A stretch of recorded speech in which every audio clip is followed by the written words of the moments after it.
Oyster River has been especially hard hit by rising water levels. It's located halfway between Campbell River and Comox Valley. River levels are the highest they've been in a century, and that has people living along its banks concerned about being flooded out of their homes. A News reporter Gord Kurbis has that part of our coverage. They're keeping a close eye on the Oyster River today. Like many North Island waterways, the levels are up due to this weekend's storm action. In this case, the Oyster is way up. It's getting up there. We were farther up the river, and there's quite a bit of woody debris coming down, so we wanted to make sure it wasn't building up against the bridge. Starting to cut in on the other side there, so we have to keep watch on it.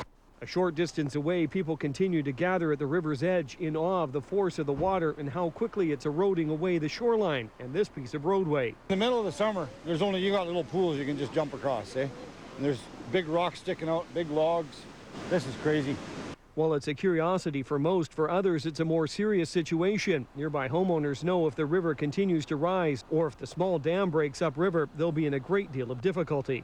We'll see what happens if this rain keeps up and the temperature stays warm with the snow melt. Yeah, it's not a really good scenario, is it? Crews from the Oyster River Fire Department have set up an emergency center at their fire hall. They're also monitoring the rivers in case they have to step up any evacuation plans.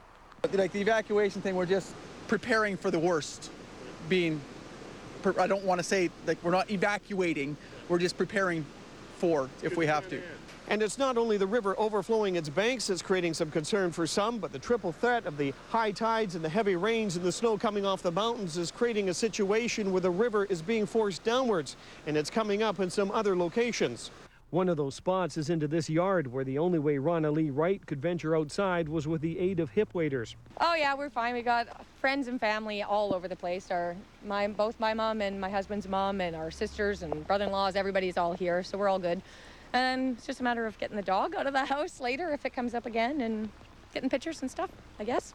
Close to her, an elderly woman is evacuated by rowboat. Her vehicle's partly submerged in water. Well, when you buy your house 10 feet down from the road, you sort of know at some point you might have some water coming in, I guess, and you're only 180 feet from the river, so.